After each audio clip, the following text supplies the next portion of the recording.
I tweeted it at the Scott Atkins. Oh, nice. And it would be the best thing ever if he was like, you guys are fucking nerds.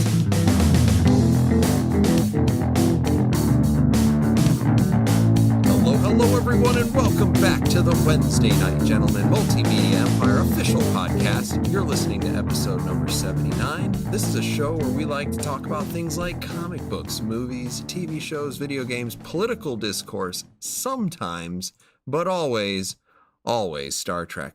I am your host, Tactic Angel, and with me is Midget Radio, my murderous socialist friend. Hello.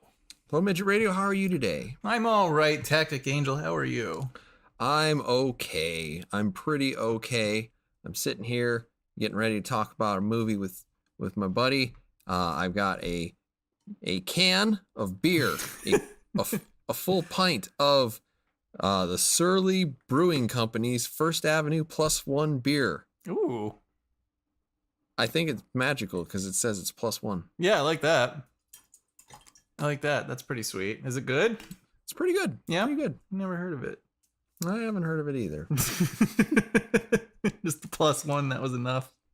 Here's the thing about shopping for beer as Tactic Angel. It's like you walk in, you find a bottle you've never seen before, you drink it. I like it.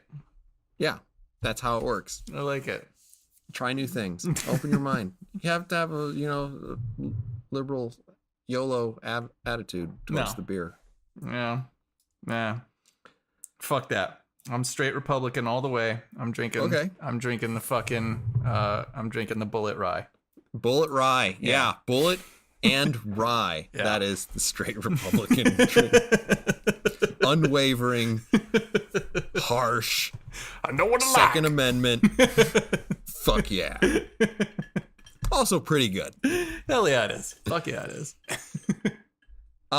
Fantastic. Well, neither of these things have anything to do with what we're going to be talking about today. Today we will be talking about Shazam! Billy Batson, he lives a tough life. Orphaned by his mother at a young age, he has bounced from foster home to foster home trying to find his place, until one day he's whisked away to a magical dimension and given the power of an ancient wizard. From then on, he need only say the name Shazam! Wow. And he doesn't say it like that. No, he doesn't. But to be transformed into the adult superhero, Captain Marvel. Shazam is gifted with the power set roughly equivalent to Superman, except he shoots lightning rather than heat out of his eyes, or the Marvel knockoff version of Captain Marvel, who exchanges lightning for photons. Plus teleportation, I guess. Is that it? That's Shazam. Shazam, the original Captain Marvel, Midget Radio. What say you? About this movie? Yeah, this movie. I mean, it was all right. You know, it was pretty enjoyable, I guess. Probably the most lighthearted of the DC films. Probably about as lighthearted as apparently Warner Brothers can muster. So, you know, I enjoyed it in that respect. It was pretty decent, particularly for a superhero that I goddamn, I could not care less about. So, you and me both, brother. Because I have never read a Shazam comic book. Nope. I have never, as far as I can tell, seen a Shazam comic book. Yeah. I'm not sure. I'm not sure who his fan base is or how they get their paper, but I just don't understand the existence of this movie. However, upon seeing it, I thought it was really, really kind of delightful. Yeah. I thought it was really weird because, right, Shazam is also known as Captain Marvel. Yeah. And it comes out like nobody gives one hot fuck about either one of these characters. Right? Captain Marvel and Captain Marvel. And they create 2 movies in the span of a month. Yeah. And I don't know. Yeah. I mean, for my money, I enjoyed this a lot better than Disney's Captain Marvel. Okay. That said, Captain Marvel is just like insufferably boring and features an utterly joyless main character. Sure. It does suffer from some of those pretty substantive defects, which I mostly attribute to tone and maybe my own age. But Shazam actually has a lot of funny parts, mostly in like the second 2/5 of the movie. Yeah. Which are genuinely like really enjoyable and make you really like the characters and root for them, even when the writing starts to go a little downhill. Yeah. Okay. So I mean, that's the number of times that there was just uproarious laughter at this film is, well, I mean, it's, I guess, uproarious. Maybe 4 or 5 times. There were some really, really good lines and some really funny parts. Yeah. There's some, good chuckles in there mixed along the way. But I mean, I don't know. Holy fuck. I just was glad to have a good time. You go in, there's nothing on the table. Like, I'm not betting anything. Like, there's no emotional investment. There's just like the very specific amount of money that I had to pay to get into this. It was like $8.32. You're like, that's a weird number. Yeah. And I said to the guy, that is a weirdly specific number for a ticket price. Yeah. And he explained it to me. It's not interesting. Okay. That has something to do with tax. Okay. Illinois, sure. Fuck these politicians. But we're not here to talk about politics. We're here to talk about Shazam. Shazam!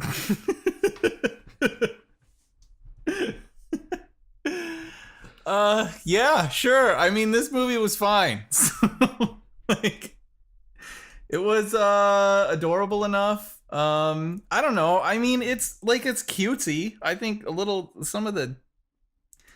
don't know, man. Some of the more like emotional shit was a little tiresome, I thought. But it's humorous and it's a completely fucking harmless movie. And it's fairly entertaining. So I think what you're getting at is like there are some tonal shifts in this movie that are a little tough to take. And it's kind of just juxtaposed with like, I want to say an almost too perfect, imperfect family. Yeah. And then, but at the same time, you do learn to like so many of the characters who are in that family. I guess so. I don't know about so many of them, but yeah. Okay. Okay. I mean, like there are only 8 of them. Yeah. And, I mean, I solidly liked 4 or 5. I mean, Pedro doesn't have a ton of lines, so it's not like I was severely emotionally invested in Pedro. Right. But everybody else, pretty much, Eugene, I could take or leave, whatever. Yeah. Darla, the little black girl. Yeah. Was so adorable. Good God. There are hardly words. There are hardly words to describe how. Oh my God, Tactic Angel. I was really sad. Like, we'll get into the plot or the spoiler specific parts in a moment, but yeah, I was really sad at one of the plot developments for her because it kind of like sidelined her. Yeah. And it made it like a little bit less adorable for me for a while. I was like, oh man, Darla, she's the best. Good God. She's so cute I could cry. Yep. She's a cute little girl. That's what they're there to do. Be cute and adorable. And it's like charmingly corny. It's like and it walks up to that line where it's like, this is gonna suck because it's just gonna be so trite. But then the tonal shift will happen and it's like, man, this movie is trying to have so much heart. Yeah. It's really leaning into it. Yeah. And I feel like it does the heart pretty well up to a point. Yeah. the problem is really just one or two story things that I don't think quite connect to make, like, there's an A and a B plot, and it just doesn't quite get there for me to get the A and the B plot to merge into like the super highway of emotional, awesome superhero dramas. Yeah. I don't know, man. I think it's a little gooey. It's a little sappy. But more power to you if you like it and if you respond to it. But overall, I think it's just like a pretty harmless and surprisingly pretty entertaining DC movie. I haven't seen Aquaman yet. If Aquaman is pretty decent too, then you could call this a run, right? You could call this a run. Yesterday, we won a game. If we win a game today, that's 2 in a row. If we win tomorrow, that's called a winning streak. It has been done before. Yeah. Major League 2 is a fucking great film. Fuck yeah, it is. Midget Radio, do you want to say anything else? Because I kind of feel like my cloying review of this movie is really like dampening your dead soul. No, and I don't want to drag it out of you. Sure. But no. Do you have anything else you want to say before the spoiler stuff? No, not really. All right, Midget Radio, rate this, you cold-hearted bastard. I'm gonna give this movie 3 stars. You know, the curious thing is I'm also gonna give it 3 stars. I feel like that's about right. It's a good movie. I liked it. I had a lot of fun. I might go as high as 3.5, but I think 3 is really where it's at because I do think it has some writing problems. Yeah. And we will get into that in the spoiler part, I like it. I like it. Spoiler tag. Boom. Spoiler tag is up. All right. Boom. Yeah, that's amazing how you do that, by the way. I know right where to put it. Yeah. You are good at this. I really am. You am. are a professional. Midget Radio. I think that Billy and Freddie have a good deal of chemistry. Yeah, I think so too. Yeah. They're the best part of the movie. Yeah. And I think that that's actually true, whether it's adult Billy or kid Billy.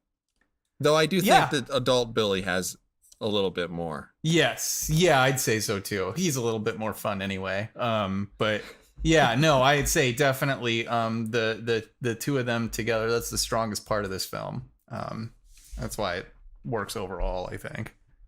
Yeah. They are actually fun together. And I don't know a damn thing about Zachary Levi, but he plays adult Captain Marvel, right? Oh, yeah, okay. And he just does a good job. Yeah. He's really believable as a teenage boy. Yes. In an adult body. Yeah. Who has a certain sense of moral grayness to him. Yeah. So, like, yeah, they are definitely the best part of it. Kid Billy is kind of a bit of a wet towel, but I mean, like, he does. Let me say this: for a movie that relies upon 6 child actors, yeah, well, I guess 5 child actors and 1 person who's kind of 90210ing it into the teenage years. Yeah, like surprisingly good performances from the kids. Yeah, because you'd normally expect, and I don't know what's going on because you see more and more of this, but when we were growing up, it was like there's a kid on the TV, and you're like, this is gonna suck. Yeah, this is gonna suck. Yeah, really bad. But I mean, like Stranger Things, those kids, know. Oh, they're amazing. Yeah, they kill it. Yeah, they're amazing. You're gonna say that because they talk about X-Men. Yeah, and D&D. So, these kids, I mean, they do a really good job. Particularly, Darla, because she's just adorable, and probably I think the youngest of all of them, right? Yeah. So has the most to lose, but also does a decent job. I'm not saying she's killing it there. She's mostly charming and I think cute. She's doing the job that she's been asked to do pretty well. Yeah. Yeah. And I don't know. I shouldn't like this because I don't like kids. Yeah. But then, so we have a whole family of like alliterative children, right? Yeah. And they're fun. And then they have their oh so perfect step parents. Yeah. Who I also really liked. I mean, they're fine. Yeah, everybody's just flawless. Yeah. No, but like okay, so you get into it, and like even though they're kind of perfect, they're also kind of like they do kind of walk that line where they're a little too, I don't know, sitcom sort of family. But then like something will happen, like Billy says something mean to Darla, and then and like in a perfect world that wouldn't happen. Yeah. Or you know, you have Victor and he has to yell at Billy, and like the whole time he's like such a cheerleader, he's so positive that it's fucking annoying. Yeah. But then you can see like the sort of parental frustration as they open the door, and you get like little vignettes into real life behind the real, or behind sort of the comedic standard stuff that we expect out of a movie like this. Right. And I mean, like, they still come across as people to me for the most part. I guess so. I mean, I think they're much more of a Hallmark card than they are anything else. I would say, yeah. I mean, like, even if it's like 60-40 or 3-1 Hallmark card, but we do get it. Like, and like Billy and Freddie, they fight. Yeah, but it's all because Billy's kind of an asshole. Like, it all stems from Billy being kind of a loner prick, you know, which you expect. I mean, that's, you know, he's the brand new person in the family. He's not going to just fit in like a glove. Hard for him to get along. He's used to being on his own, all that crap. And then he's got to realize that like all these people really love him and this is your true family and all that. This is like pretty generic stuff, Tactic Angel. I'd say it's pretty like kind of straight down the middle stuff. I have a fairly abrasive sense of humor, and I really don't care to make good first impressions, but I don't know if when I say I don't know if I have never walked up to a person and been like, you know how I'm going to lead this off? Cancer joke. Yeah. That's how you make friends. Yeah. It's like, oh, you know, Victor might put on a good show, but he's actually an asshole. He threw me out a window. And you're like, what?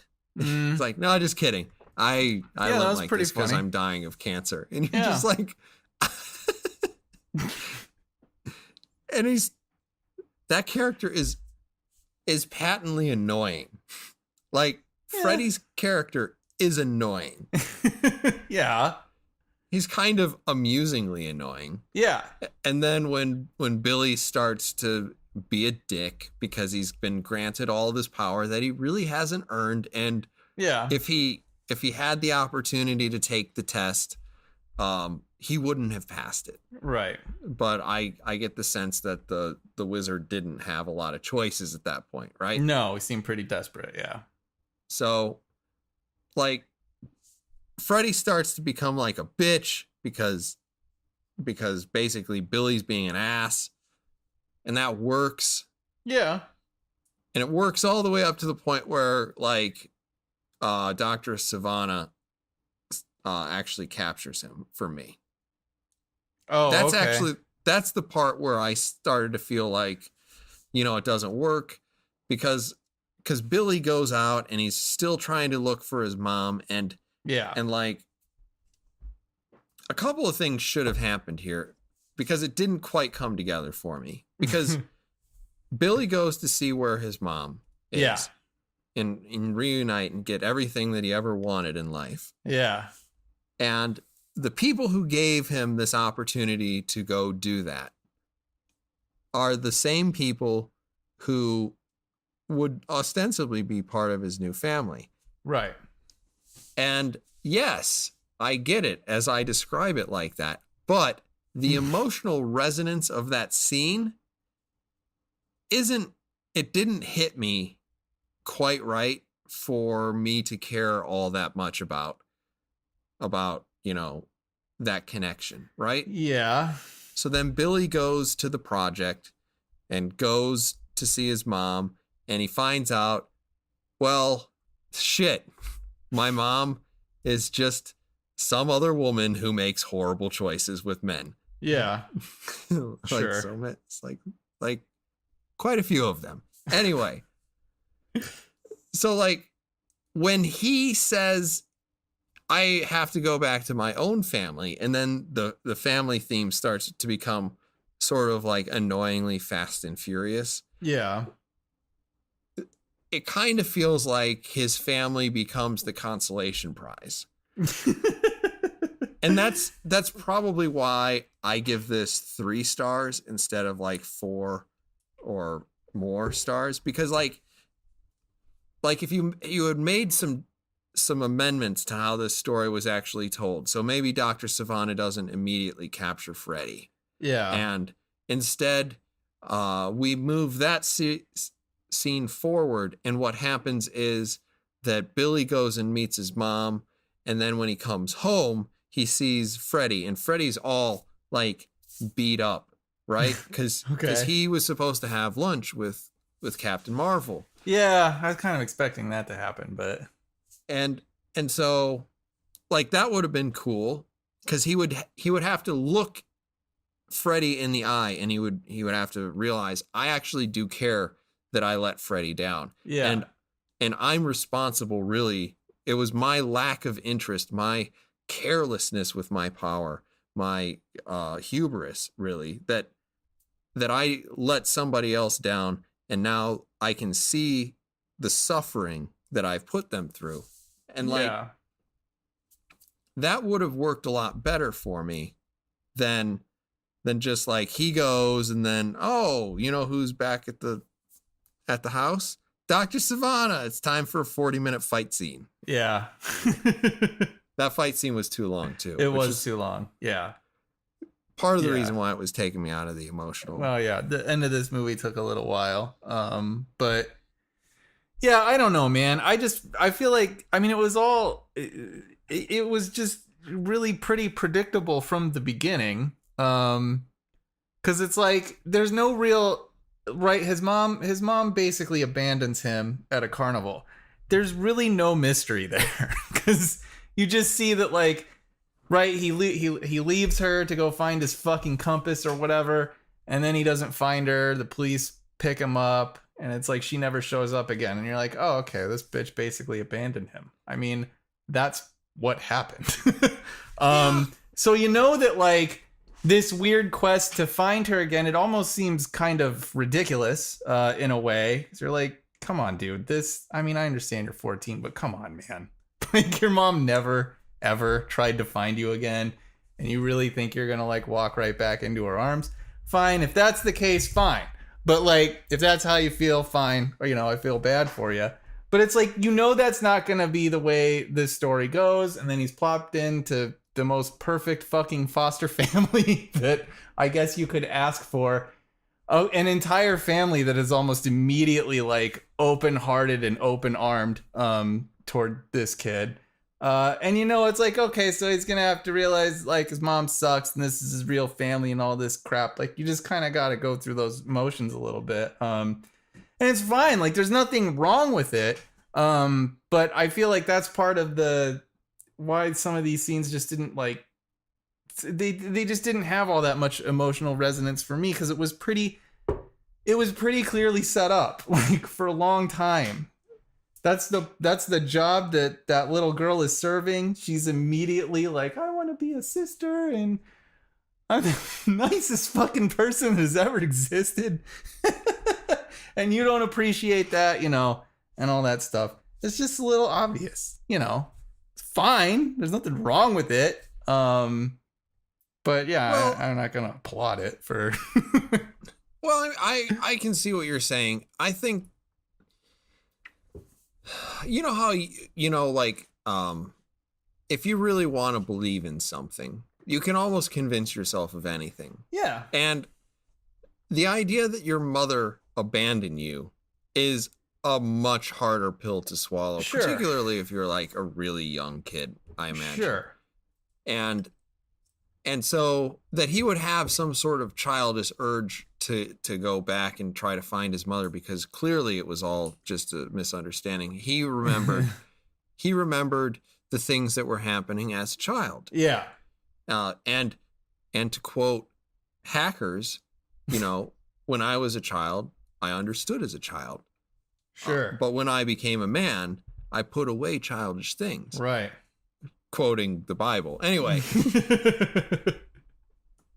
but it's that kind of, like, he hasn't had to have that realization. He's lived with this thing his whole life and almost believed it unquestionably. He has this notebook. It has dozens of people's names in it, and he's like showing up at random people's houses and being like, I believe I'm your kid. Yeah. I don't think so, kid. Yeah.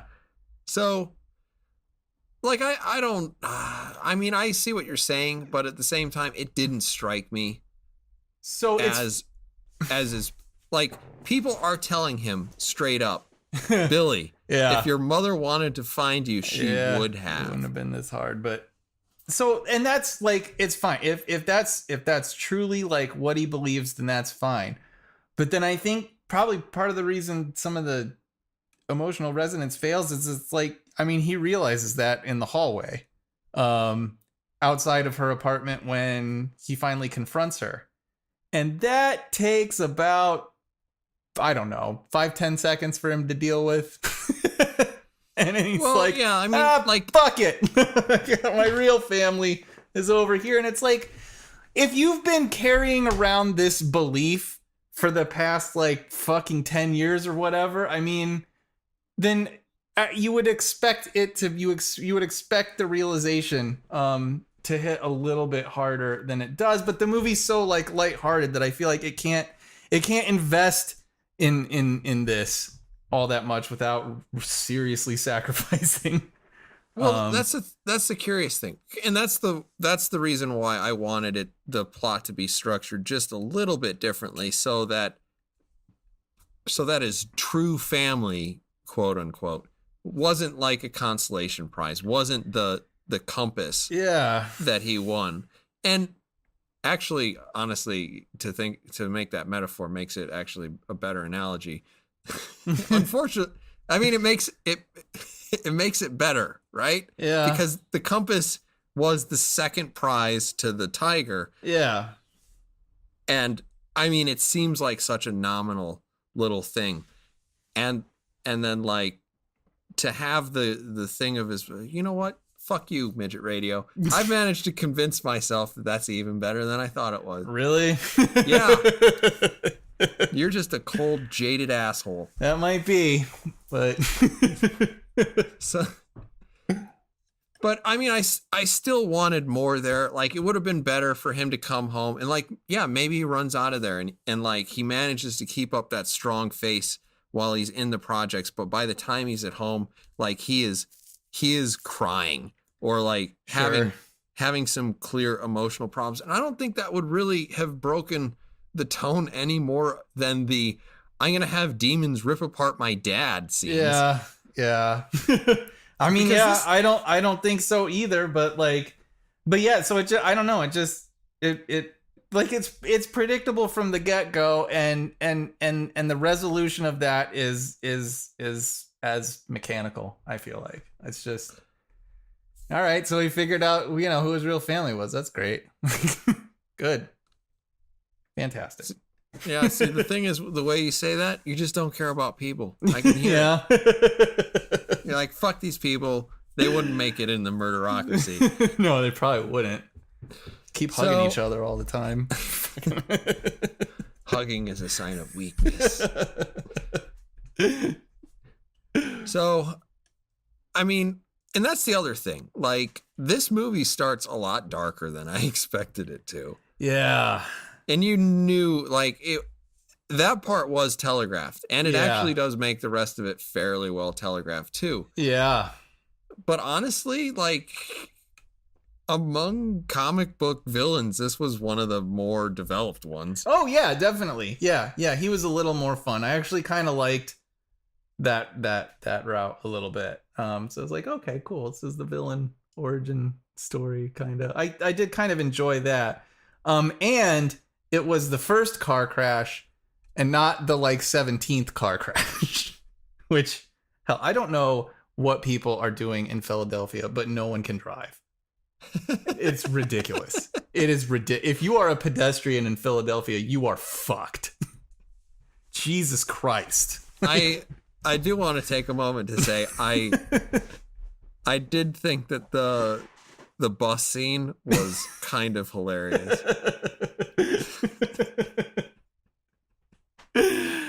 Oh, God damn it. He's on the steps where Rocky marched down. He's like, yeah.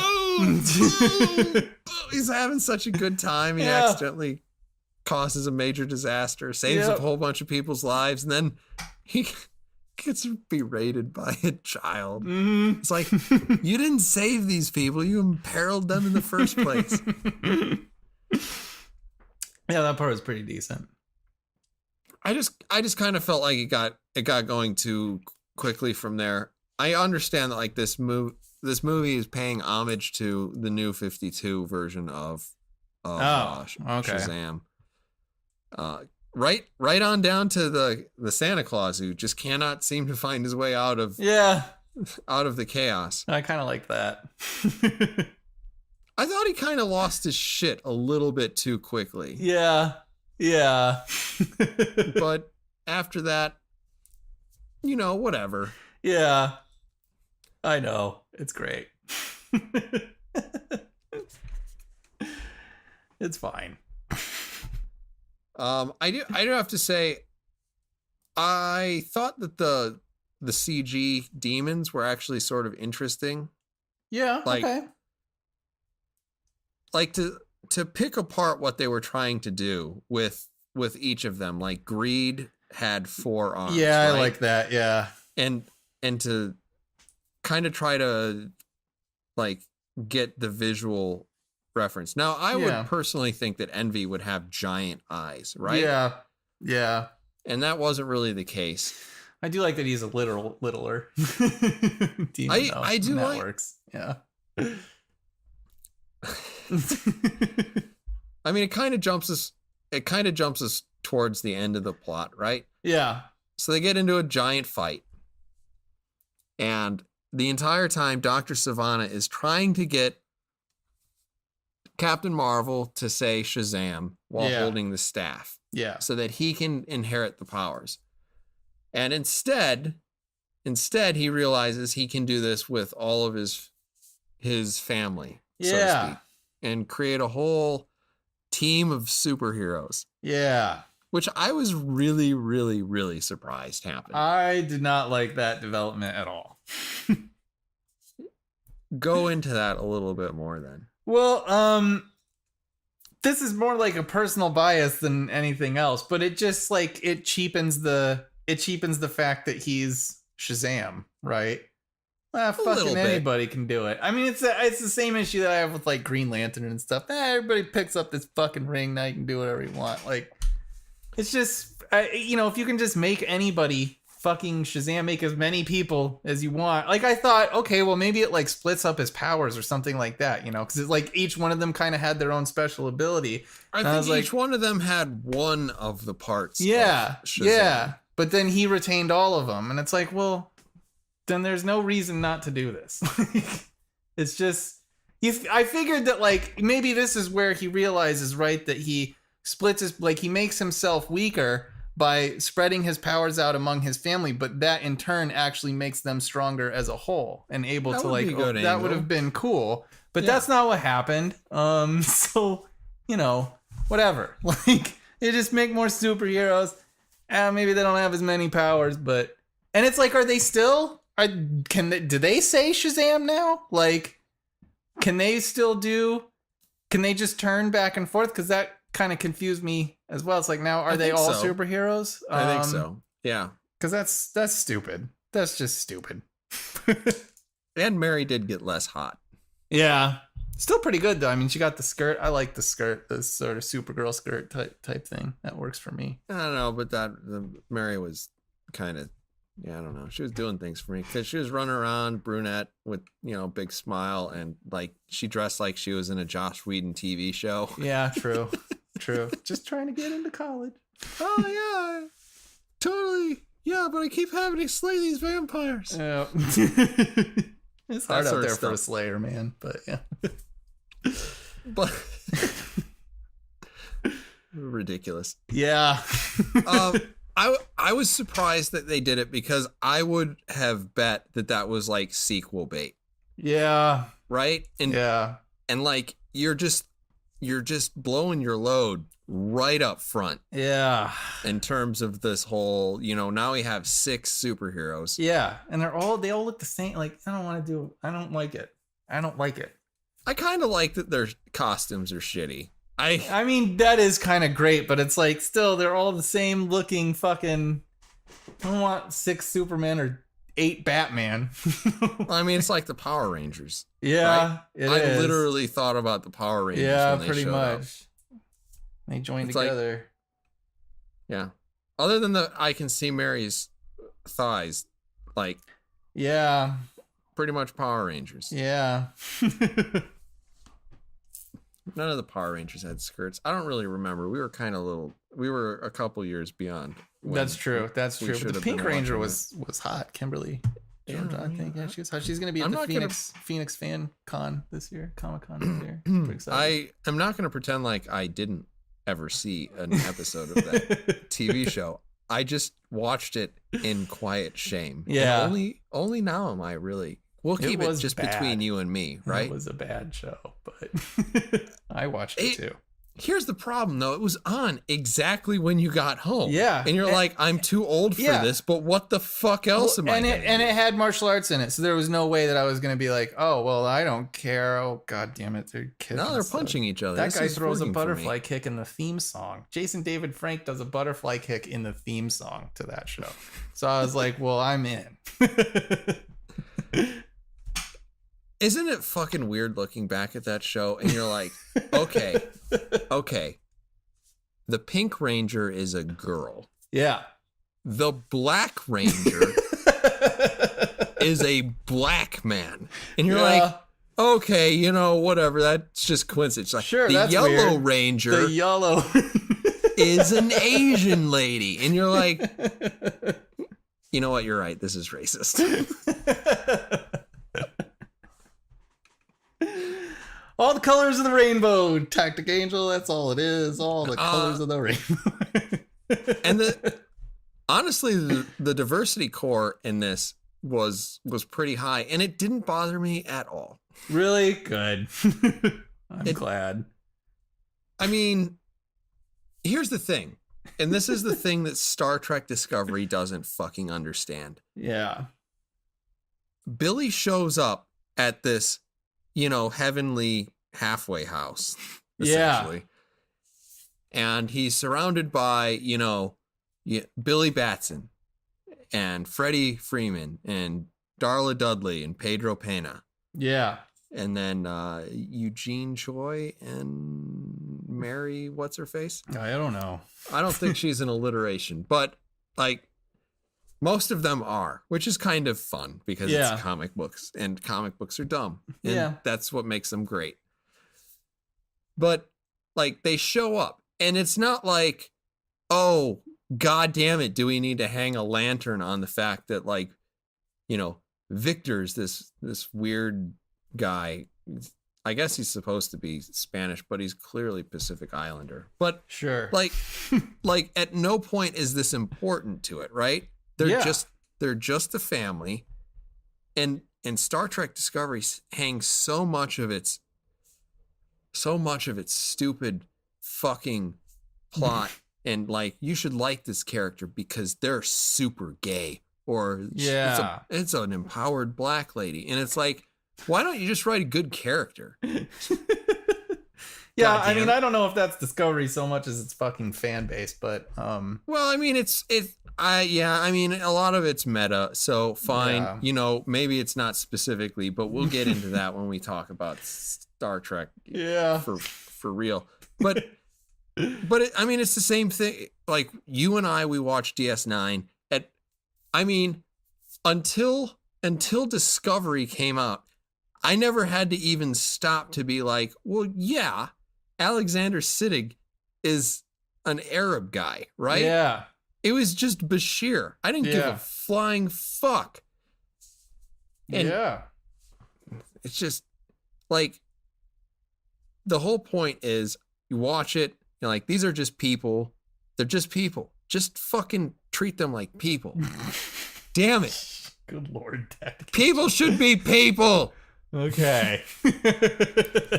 Or to quote Avery Jones or Avery damn Oh it. God. Avery Brooks. Yeah. Skidadoo bop bop wada bop. Come on. And Bill Shatner's white knuckled interview presence. Holy shit, this man's insane. No. So when asked about like how to play a black man, he's like, I don't know how to do that. I only know how to play a person. Yeah. And you're like, yeah, that's fucking right. God Yeah.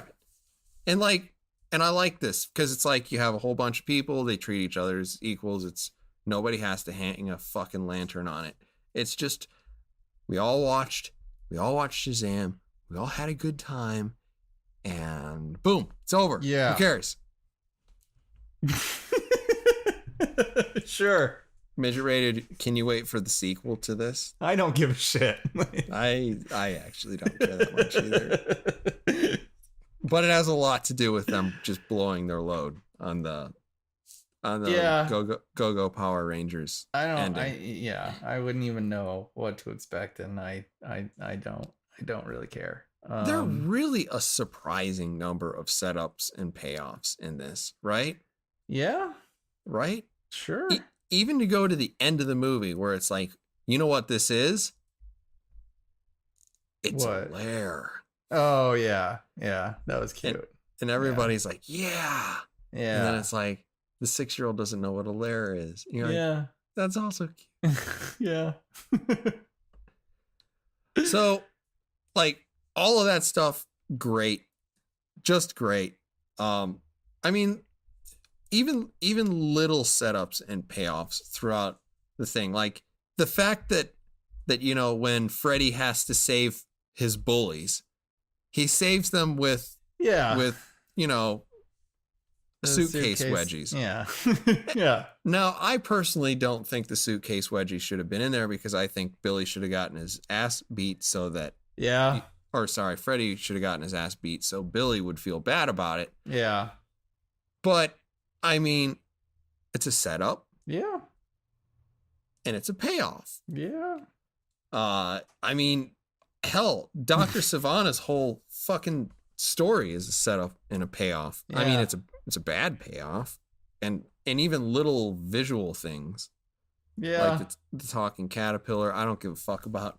But like, there's a whole bunch of stuff. This movie pays a lot of attention and is surprisingly better written than you expect it to be, and better performed than you expect it to be because it's full of a bunch of children. Yeah. It's fine. It's pretty inoffensive. I also love the dig on Batman versus Superman. Yeah. Yeah. That was pretty funny. Yeah. That was pretty fun too. Yeah. I got a couple of quiet little chuckles. Yeah. I did like when he threw Batman at the bad guy in the toy store. Yeah. I kind of enjoy that. Go get him, Batman. Kind of enjoy that. Oh, God. That whole scene in the convenience store was to die for. Yeah, that was pretty fun. Yeah. I mean, it starts with just probably what got the best laugh in my theater, which was, I'd like to purchase your finest beer. And it's just, it's perfect, right? Yeah. The shot is perfect. Yeah. Because he's like right there in the middle, and he's like striking a superhero pose. And then you have like the complete reverse shot of the what in the goddamn hell is happening. I don't give a fuck cash register. Yeah. And she's just like, it's over there. And he's like, oh yeah. Yeah. And then he's hiding behind the crippled kid. Yeah. Because some people walking. I thought it was a little bit too cute. Like, we don't know if you're bulletproof or if the suit's bulletproof. Shoot him in the face. Yeah. Yeah, shoot me. Wait, what? Yeah. So, I mean, like, that was fine. It's fine. Yeah. I had a good time. There are a lot more, let me put it this way, versus Captain Marvel. Yes, because we have to compare it to that movie. There were a lot of pros to this movie. Sure. And there were more cons. Jesus. But the balance is that this movie is more enjoyable and watchable. I guess so. I don't know about that. I'd probably prefer to watch Captain Marvel over this movie. You can go, but yeah, whatever. I don't care about your. But it's because of my politics tactic, and it was because of only identitarians can actually enjoy Captain Marvel, because that's what that movie's all about. It's 100%. It sounds right. Yeah, no, I know it's 100% that. It's 100% that. Anything else to add? No. Good job, DC. Good job, guys. Yeah, I mean, I would like to see them turn it around, because honestly, competition breeds success, right? Sure. Yeah. Because, I mean, as much as like it makes more sense for us to talk about this in a console war sort of thing. Yeah. Because it's like when Sony gets too far ahead, they start to fuck it up. Yeah. Yeah. Pretty dumb stuff. Yeah. Start acting like assholes. Yep.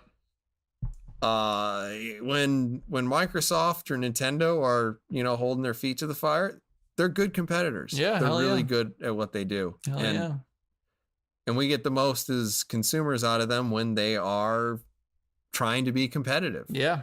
Very true. So, I mean, it goes back to like when we had the two comic book stores across the street from one another. Oh, I know. Now there are none. But yeah. Well, I mean, that's mostly your fault. But I don't know about that. The people like you who like Captain Marvel. Yeah. And who have destroyed comic books. Really? That was identitarian politics too? I didn't know that. But yeah, it was. It's done a lot of harm. Man.